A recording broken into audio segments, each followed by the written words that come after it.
जय जगन्नाथ आउ एक नुआ भिडियो समस्त स्वागत। आशा करछि पिला माने भलरे थिबे। जेमति मु कहितली तमन पय सब्जेक्टिव टेस्ट मु नै आसीबी सेमति सब्जेक्टिव क्वेश्चन पेपर मु नै आसी पिला माने विथ आंसर देखिबा तो क्वेश्चन रो आंसर सह रहिछि। तो केही भी भिडियो मिस कर नै जो माने चैनल नुआ अछो चैनल सब्सक्राइब करा सहित पाखते बेल नोटिफिकेशन को ऑल क्लिक करो एवं सांग मान भिडियो शेयर करिया सहित भिडियो लाइक करो एवं भिडियो हाइप कर दियो। ठीक अछि भिडियो को हाइप कर दियो। नेक्स्ट टाइम क्वेश्चन देखिबा केही भी मिस कर नै क्वेश्चन आंसर मध्यम कहबी केमती लिखले तुम जो रचना रही रचनार एसे पैराग्राफ सब जहाँ भी रही केमती लिखले तो मार्क मिले से सब भिडियो डिस्कस करिया केही भी मिस कर नै। प्रथम क्वेश्चन देला ऋतुचक्र कौन दी ऋतुचक्र। नेक्स्ट है भारतर साधारण निर्वाचन आम ओडिया साहित्य क्वेश्चन पे देख उपक्रम केमती कौन लिखा जो परिचय समय कृषि पे सब देती। नेक्स्ट पिलाटी गोटे आंसर जो लिखा है ऋतुचक्र जोटा सब पिला इजी हुए मैक्सिमम पिला ऋतुचक्र ही इजी हुए कारण भारतर साधारण निर्वाचन ए सब जहाँ हो ऋतुचक्र तुम जेको गोटे ऋतु विषय प्राक्ट कर लिखिदेव। ठीक अच्छे तो ऋतुचक्र पे समस्ते बहुत भलसे प्राक्ट कर कारण तुम जब गोटे भी जेको सीजन लाइक वर्षा ऋतु कि शीत ऋतु कि बसंत ऋतु जहाँ भी तुम प्राक्ट करुच धरा जाओ तुम बसंत ऋतु प्राक्ट करुच और आसगला ऋतुचक्र तुम ऋतुचक्र किसी विषय लिखिपार और ता विषय सब ऋतु को वर्णना कर तुम बसंत ऋतु को तुम प्रिय ऋतु भाव तुम दर्शाई पार। ठीक अच्छे एमती रहा ऋतुचक्र मधुमय सृष्टि सुधामय सृष्टि ए सृष्टि अमृतमय है जाग नर नारी अमृत संतति दियो से अमृत पय है।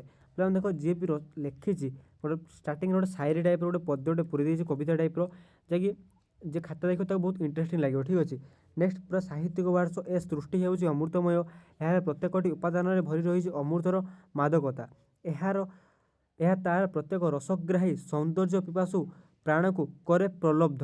ऋतुचक्र कहले धीर धरणी बक्षरे अवतरण करुवा 6 ऋतु मान क्रमान्वय गति को बुझाए मातृगर्भजात निरुपमा 6टी भौणी परी ऋतुचक्र धरणीर मंचरे स्वस्व अभिमय पाटव प्रदर्शन करी धरापृष्ठ को नाना रंग रंगायित करती।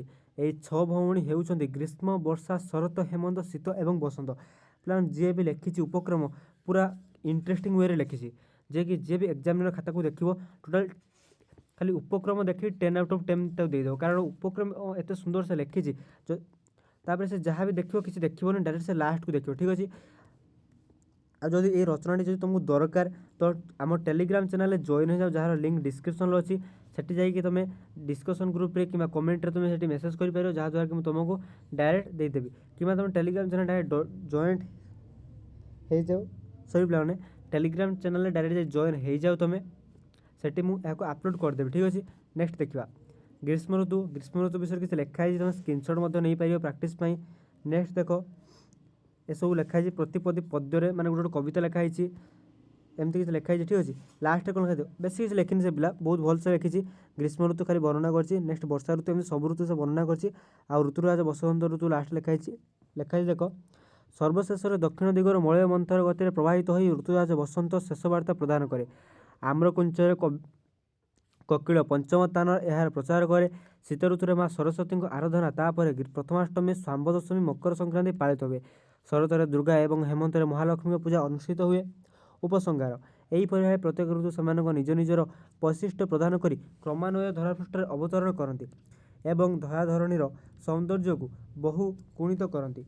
नेक्स्ट देख मातृभाषार प्रचार प्रसार एवं नेक्स्ट देला कौन देख पे मातृभाषार प्रचार प्रसार एवं प्राबंधिक चिंता प्रकट करती ताहा पठित प्रबंध अवलंबन विश्लेषण कर पे तुम विषय डायरेक्ट लंग क्वेश्चन आसला जहाँकि 5 मार्क रहिबो।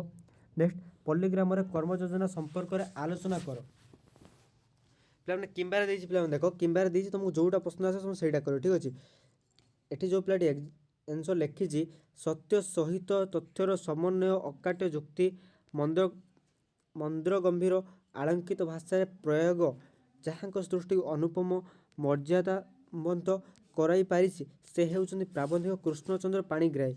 इतिहास और किंवदंती सारला साहित्यर ऐतिहासिक चित्र और मो समय ओडिशा आदि तांको प्रतिभार परिचय प्रदान करे प्रबंध मानस संगृहित आलोच्य जन्मभूमि प्रबंधटी वसुधैव कुटुंबकम भावनार परिपृष्ट। जी भी ये आंसर देखिबो जो एग्जामिनर भी स्टार्टिंग जार ये एग्जाम्पल माने आंसर देखिए से पूरा खुशी हो ठीक अच्छे भितर जहाँ लिखा से पढ़ो नहीं तुम ठीक अच्छे तुम एमती ही प्राक्ट कर ठीक अच्छे तुम जो दरकार मुझे कहले टेलीग्राम चैनल जॉइन हो जाओ कारण तुम डायरेक्ट ही तुमको यहाँ प्रोवाइड करदेवी। नेक्स्ट देख नेक्स्ट से किसी लिखाई उच्च शिक्षार निमंत्रण तथा जीवन जीवन जीविकार्जन दुर्बार आकर्ष प्राबंधिक को नहीं पार्टी प्रवास को ये किसी रही तुम स्क्रीनशॉट नहीं नियो ठीक अच्छे देखिए तो एमती लिखाई लास्ट क्लांत सिक्त धराहत श्रमजीवी समवेत जत्न धरण शस्य श्यामला हो उठे बहुत भलसे लिखाई पे। नेक्स्ट क्वेश्चन देखिए आम भीम सिंहनाद रोडर आवश्यकता और परिणाम संपर्क में लेख वाल्मीकि आश्रम प्रभातकालीन चित्र प्रदान कर पे एटा तुम जो पद्य रही पद्यर दुईटा क्वेश्चन आसला ठीक अच्छे पद्यर दुईटा क्वेश्चन आसला तुम देखिए तो भीम सिंहनाद रोडर आवश्यकता और परिणाम संपर्क लेखापी कही ओडिशा साहित्य महाकवि तथा आदिकवि शूद्रमुनि सारला दास उड्र जातीयता बोधर प्रथम प्रतिभा तांको सारस्वत लेखन निःसृत महाभारत चंडीपुराण बिलंका रामायण आदि पुराण ग्रंथ तांको अम्लान प्रतिभार साक्षर बहन करने सह ओडिया जाति को प्रतिभावंत करिछि। से उत्कल व्यासंक महाभारत महाकाव्य गदा पर्व संगृहीत आलोच्य भीम सिंहनादी शीर्षक कवितार कवि महादेव शिवों ठार पांडव सुंदर भीम सिंहनाद प्राप्ति एवं एहार बादन करिवार परिणाम संपर्क आलोकपात करिसेंती। देखो पिलाने जो इंट्रोटा जो तुम ये इंटरेस्टिंग लिख सब कौन इंट्रोटा को पूरा उपक्रम जहाँ भी लिख पूरा इंटरेस्टिंग वे लिख जमी ये लिखाई आंसर ठीक अच्छे। नेक्स्ट लिखाला महाभारत महासमर अंतिम पर्यायर निजर समस्त आत्मस्वजन को हराई एकांत असहाय अवस्था आत्मरक्षा व्यास सरोवर आत्मगोपन कर देख लास्ट को पूरा सरल वे मैंने सरल भाषा निज भाषा जहाँ भी बुझी तुम कवितार जो ये लाइनटा जहाँ पद्यर ये लाइनटा तुम भलसे बुझीज तुम या व्याख्या कर किंतु जो स्टार्टिंगटा लिख स्टार्टिंग कवि विषय लिख पूरा इंटरेस्टिंग वे लिख जी भी एग्जामिनर एग्जाम खाता को पढ़ो तुम पूरा खुशी हो कि पिला जानी बहुत किसी जानी पूरा साहित्य को साहित्यिक वार्ड में परिपूर्ण को लिखी ठीक अच्छे। नेक्स्ट देख आंसर गुड़ा लिखाई नेक्स्ट आसला अनुच्छेद तुम ठीक अच्छे अनुच्छेद कौन देला निम्न अनुच्छेद पठन कर प्रश्न गोटे उत्तर लिख पे गोटे अनुच्छेद देती नेक्स्ट किसी क्वेश्चन पचराई मुझे अनुच्छेद पढ़ुना क्वेश्चन पढ़ुछु कारण आंसर मुझे लिखी आनी आंसर तुमने पढ़ीदेव। रक्षणशीलता गतिरोध कले कौन होता है समाजर गति रक्षणशीलता वज्र सृष्टि प्रतिरोध कले नाना प्रकार कुसंस्कार और कुप्रथा समाज में प्रवेश करे मात्र यह चिरदिन रही पारे ना तिष्ठि पारे ना।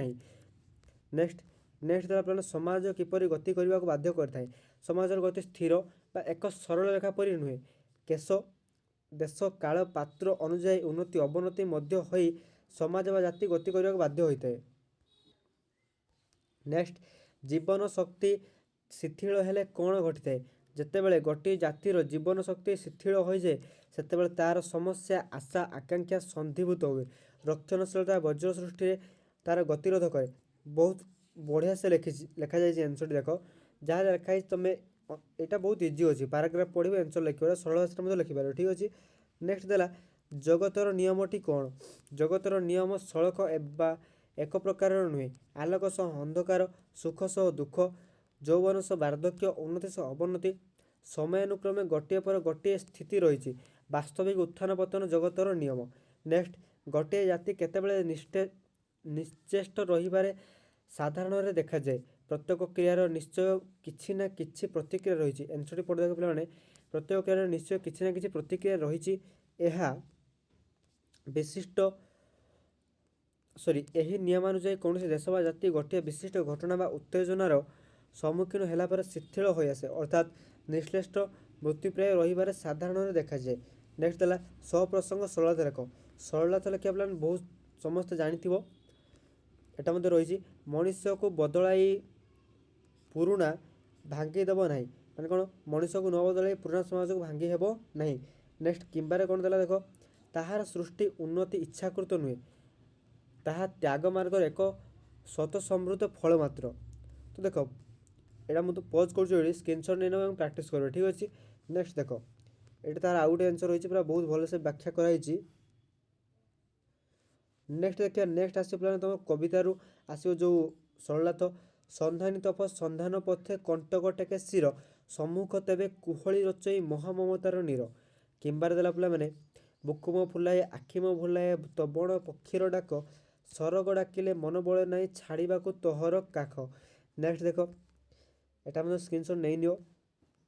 ଏତେ ଡିଟେଲ୍ସରେ ପଢ଼ିଲେ ଭିଡ଼ିଓ ବହୁତ ଲଙ୍ଗ୍ ହେଇଯିବ କାରଣ ବହୁତ ଆହୁରି କ୍ୱେଶ୍ଚିନ୍ ମଧ୍ୟ ଅଛି। ଠିକ୍ ଅଛି, ସ୍କ୍ରିନଶଟ୍ ନେଇନିଅ। ମୁଁ ଷ୍ଟପ୍ କରୁଛି, ସ୍କ୍ରିନଶଟ୍ ନେଇନିଅ।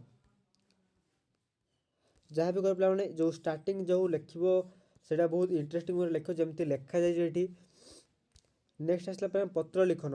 ଏକ ପର୍ଯ୍ୟଟନ ସ୍ଥଳୀର ଅନୁଭୂତି ବର୍ଣ୍ଣନା କରି ନିଜ ସାଙ୍ଗ ନିକଟ ପତ୍ର ଲେଖ।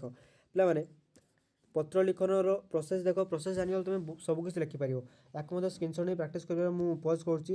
ଦେଖ ସ୍କ୍ରିନଶଟ୍ ନେଇ ତୁମେ ପ୍ରାକ୍ଟିସ୍ କରିନେବ। ଠିକ୍ ଅଛି, ଷ୍ଟାର୍ଟିଂରେ ରାଇଟ୍ ସାଇଡ଼୍ରେ କ'ଣ ଲେଖାଯିବ, ତୁମର ଡେଟ୍ ପକାଇବ, କେଉଁ ଜାଗାରେ ତୁମେ ଲେଖୁଛ, ମାନେ ତୁମ ନିଜର ଏରିଆ ଏବଂ ଜିଲ୍ଲା, ତା ତଳେ ତୁମର ତାରିଖ।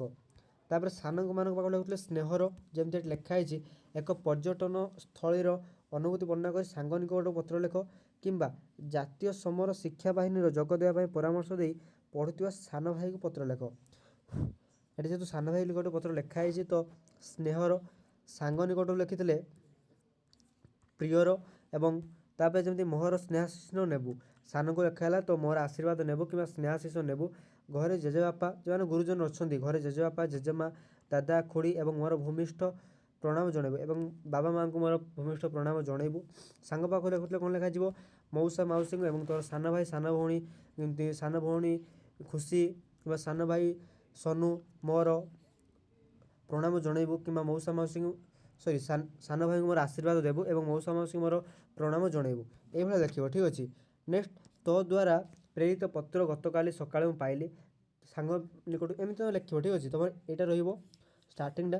ନେକ୍ସଟ ଗୋଟେ ପାରାଗ୍ରାଫ୍ ସରିଲା ପରେ ଯେମିତି ଗୁରୁଜନମାନଙ୍କୁ ତୁମର ପ୍ରଣାମ ଏସବୁ ଜଣାଇ ସାରିଲା ପରେ ନେକ୍ସଟ ରହିବ କ'ଣ, କେଉଁଥିପାଇଁ ତୁମେ ଲେଖୁଛ, ଜୀବନରେ କ'ଣ ଲେଖାପଢ଼ା, ଯେମିତି ଏଠି ଲେଖା ହେଇଛି ଶିକ୍ଷାର୍ଥୀ ବାହିନୀରେ ଯୋଗ ଦେବା ପାଇଁ ସାନ ଭାଇ ନିକଟକୁ ପରାମର୍ଶ ଦେଇ ଲେଖା ହେଇଛି। ଜୀବନ କେବଳ ଲେଖାପଢ଼ା ବହି ଖାତା ଆଧାରିତ ପରୀକ୍ଷା ଏବଂ ଉତ୍ତମ ଅଙ୍କ ପ୍ରାପ୍ତିରେ ସରିଯାଏ ନାହିଁ। ଅନେକ ସମୟରେ ଜୀବନ ଏପରି ପରୀକ୍ଷା ଦିଏ ଯେପରି ଅନେକ ଶିକ୍ଷିତ ବ୍ୟକ୍ତି ଏଥିରେ ବିଜୟ ଲାଭ କରିପାରନ୍ତି ନାହିଁ। ପିଲାମାନେ ସ୍କ୍ରିନଶଟ୍ ନେଇନେବ, ତୁମେ ପଢ଼ିବ। ଠିକ୍ ଅଛି, ବହୁତ ଇଣ୍ଟରେଷ୍ଟିଂ ଲେଖାଯାଇଛି, ତୁମେ ଏଇଭଳି ଲେଖିବ, କିଛି ତୁମେ ପ୍ରାକ୍ଟିସ୍ ମଧ୍ୟ କରିପାରିବ। ନେକ୍ସଟ ଦେଖ ଲାଷ୍ଟକୁ ରହିବ, ଲାଷ୍ଟ ପାରାଗ୍ରାଫ୍ ଯେଉଁ ରହିବ, ଲାଷ୍ଟ ପାରାଗ୍ରାଫ୍ ରହିବ କି ଏତିକି ଲେଖି ମୁଁ ମୋର ଚିଠିଟିକୁ ସମାପ୍ତି କରୁଛି, ଆଶା କରୁଛି ତୁ ଖୁସିରେ ଥିବୁ, ଏମିତି ଲେଖିବ। ଲାଷ୍ଟରେ ଲେଖିବ କି ଚିଠି ପାଇ ଚିଠି ଦେବୁ। ନେକ୍ସଟ ଆମର ଠିକଣା ରହିବ, ଠିକଣାରେ ଇତି ତୋର ବଡ଼ ଭାଇ। ପ୍ରଥମେ ରହିବ ପ୍ରେରକ, ନେକ୍ସଟ ପ୍ରାପ୍ତକ ବା ଗ୍ରାହକ। ପ୍ରେରକରେ ତୁମେ ତୁମ ନିଜର ନାଁ ଲେଖ, କାରଣ ତୁମେ ପଠାଉଛ ପ୍ରେରକ। ଯେ ପ୍ରାପ୍ତକ ବା ଗ୍ରାହକ ଯିଏ ପାଇବ ତାର ତୁମ ସାନ ଭାଇର ନାଁ କିମ୍ବା ସାଙ୍ଗର ନାଁ, ଯାହାକୁ ପଠାଉଛ ତାଙ୍କ ନାଁ ଲେଖିବ। ନେକ୍ସଟ ଆସିବ ଦରଖାସ୍ତ। ଆଶା କରୁଛି ଦରଖାସ୍ତ ଲେଖା ସମସ୍ତେ ହିଁ ଶିଖିଥିବେ। ଦେଖ ଦରଖାସ୍ତର ଇମ୍ପୋର୍ଟାଣ୍ଟ କ୍ୱେଶ୍ଚିନ୍ କ'ଣ ହେଲା, ନିଜ ବିଦ୍ୟାଳୟରେ ଗଣିତ ବିଷୟରେ ସନ୍ଦେହ ମୋଚନ ନିମନ୍ତେ ଅତିରିକ୍ତ ପିରିୟଡ଼ରେ ବିଷୟ ବିଶେଷଜ୍ଞଙ୍କ ଦ୍ୱାରା ବା ଗଣିତ ଶିକ୍ଷକଙ୍କ ଦ୍ୱାରା ଅଧ୍ୟାପନା କରାଇବାର ବ୍ୟବସ୍ଥା କରାଇବାକୁ ପ୍ରଧାନ ଶିକ୍ଷକଙ୍କ ନିକଟ ଦରଖାସ୍ତ ଲେଖ। କିମ୍ବା ଦ୍ୱାରା ତୁମର ଗମନାଗମନ ସୁବିଧା ପାଇଁ ଗ୍ରାମ ନିକଟରେ ଥିବା ନାଳ ଉପରେ ସ୍ଥାୟୀ ପୋଲ ନିର୍ମାଣ ପାଇଁ ପୂର୍ତ୍ତ ବିଭାଗର ଅଧିକାଂଶ ଦରଖାସ୍ତ ଲେଖ। ପିଲାମାନେ ଉପରଟା କଥା ମୁଁ ଜାଣିନି, କିନ୍ତୁ ଏଇ ଯେଉଁ ଗମନାଗମନ, ରାସ୍ତା ନିର୍ମାଣ, ଗ୍ରାମର ନଳକୂପ ପ୍ରତି ବର୍ଷ କ୍ୱେଶ୍ଚିନ୍ ଆସୁଛି। ତୁମ ଏଇଟାକୁ ଅଧିକ ପ୍ରାୟୋରିଟି ଦିଅ, ଏଇ ବର୍ଷ ମଧ୍ୟ ଏଥିରୁ ଗ୍ୟାରେଣ୍ଟେଡ଼ କ୍ୱେଶ୍ଚିନ୍ ଆସିବ। ଠିକ୍ ଅଛି, ଜାଣିଥିବ ପ୍ରଥମେ ଲେଖାଯାଏ ମାନନୀୟ ଶ୍ରୀଯୁକ୍ତ ପ୍ରଧାନ ଶିକ୍ଷକ, କିମ୍ବା ତୁମେ ଯଦି ଗ୍ରାମର ନଳକୂପ କିମ୍ବା ଅଲଗା କିଛି କାର୍ଯ୍ୟ ପାଇଁ ଯେମିତି ଗ୍ରାମର ଉନ୍ନତି ପାଇଁ ଯଦି ଲେଖୁଥିବ ମାନନୀୟ ଶ୍ରୀଯୁକ୍ତ ସରପଞ୍ଚ ମହୋଦୟ, ଲେଖିଲ ସରପଞ୍ଚ ମହୋଦୟ, ତୁମର ଏରିଆ ନାଁ ଲେଖିବ। ମହୋଦୟ ଡଡ଼ର ସମୀପେଷୁ, ବିଷୟ କେଉଁ ବିଷୟ ପାଇଁ ଲେଖୁଛ ଲେଖିବ। ତାର ମହାଶୟ ନିବେଦନର ଅଭିପ୍ରାୟ ଏହିକି ଯେ, କିମ୍ବା ଅନ୍ୟନ୍ତ ନମ୍ର ବିଷୟ ସହକାରେ ଆମ୍ଭେ ଆପଣଙ୍କ ନିକଟରେ ଆମର ଅସୁବିଧାକୁ ଜଣାଉଛୁ, କିମ୍ବା ଯାହା ବି ଯେମିତି ଲେଖା ହେଇଛି ପିଲାମାନେ ସେମିତି ଦେଖେଇବ। ଏଇଟା ହେଲା ତୁମର ଯେଉଁ ଲେଖିବାର ସଠିକ୍ ପ୍ରଣାଳୀ, ଆପ୍ଲିକେସନ୍ ଲେଖିବାର ସଠିକ୍ ପ୍ରଣାଳୀ ଏମିତି ରହିଲା। ତୁମେ ଲେଖିବ ଷ୍ଟାର୍ଟିଂ, ତୁମେ ଆହୁରି ମଧ୍ୟ ଟେଷ୍ଟ ପେପର୍ କିମ୍ବା ତୁମେ ଯେମିତି ବି ଜାଣିଥିବ ସେମିତି ବି ଲେଖିପାରିବ। ଶେଷରେ କ'ଣ ଲେଖିବ ଦେଖ, ଏଣୁ ବିନୀତ ଅନୁରୋଧ କରୁ କି ଆପଣ ଦୟା ପରବଶ ହୋଇ ଗଣିତ ବିଷୟରେ ଯେମିତି ଲେଖା ହେଇଛି ତୁମର ଯାହା ବି ଅସୁବିଧା ଅଛି ସେସବୁ ବିଷୟର ସମାଧାନ ପାଇଁ ଏଠି ମାନେ ଜଣାଇବ। ଲାଷ୍ଟରେ ଲେଖିବ ଆମର ଏହି ସମସ୍ୟା ସମାଧାନ ହେଲେ ଆମେ ଆପଣଙ୍କ ନିକଟରେ ଚିର ଉପକୃତ ହୋଇ ରହିବୁ। ଏଠି ଆପଣଙ୍କର ଆଜ୍ଞାଧୀନ ଛାତ୍ର, କିମ୍ବା ଏଠି ଆପଣଙ୍କର ଆଜ୍ଞାଧୀନ ଗ୍ରାମବାସୀଗଣ, ଆପଣଙ୍କର ଅତି ପ୍ରିୟର ଗ୍ରାମବାସୀ ବୃନ୍ଦ। ତାପରେ ଏଇଭଳିଆ କିନ୍ତୁ ମାନେ ବ୍ରାକେଟ୍ ଦେଇଦେବ ତୁମ ନେମ୍, ଯଦି ଗ୍ରାମ ପାଇଁ କିଛି ଉନ୍ନତି ପାଇଁ କାର୍ଯ୍ୟ କରୁଥିବ, ଯେମିତି କହିଲି ଗ୍ରାମ ପାଇଁ ଯେମିତି ଗ୍ରାମର ନଳକୂପ, ରାସ୍ତା ଏସବୁ ପ୍ରତିବର୍ଷ ଆସୁଛି, ଏ ବର୍ଷ ମଧ୍ୟ ଗ୍ୟାରେଣ୍ଟେଡ୍ ଆସିବ। ତ ଏଠି ଗ୍ରାମର 2-3 ଜଣଙ୍କ ନେମ୍ରେ ସିଗ୍ନେଚର୍ ମାରିଦେବ। ଏଫଆଇଆର୍ ରହିବ ତୁମର ଯେଉଁ ଗ୍ରାମର ନାଁ କିମ୍ବା ସ୍କୁଲ ଡେଟ୍ରେ ଲେଖୁଥିଲେ ତୁମ ସ୍କୁଲର ନାଁ, ତୋର ତାରିଖ, ସମାପ୍ତି। ଠିକ୍ ଅଛି। ଟୋଟାଲ୍ ତୁମର ଏହା ହିଁ ଥିଲା ପିଲାମାନେ। ଟୋଟାଲ୍ ତୁମର ସବଜେକ୍ଟିଭ୍ ପାର୍ଟ ଯାହା ବି ଥିଲା ଟୋଟାଲ୍ ଡିସ୍କସ୍ କରିଦେଲି। ଟୋଟାଲ୍ କ୍ୱେଶ୍ଚନ୍ ପ୍ରାକ୍ଟିସ୍ କ୍ୱେଶ୍ଚନ୍ ଗୋଟେ ମୁଁ ଡିସ୍କସ୍ କରିଦେଲି। ଭିଡ଼ିଓଟି ଭଲ ଲାଗିଥିଲା ଭିଡ଼ିଓଟି ଲାଇକ୍ କର ଏବଂ ଭିଡ଼ିଓଟି ହାଇପ୍ କରିବାକୁ କେହି ମଧ୍ୟ ଭୁଲିବ ନାହିଁ। ଚ୍ୟାନେଲଟି ପିଲାମାନେ ସବସ୍କ୍ରାଇବ୍ କର। ଦେଖା ହେବ ନେକ୍ସଟ ଭିଡ଼ିଓରେ। ସେଥିପାଇଁ ରହୁଛି। ଧନ୍ୟବାଦ। ଜୟ ଜଗନ୍ନାଥ।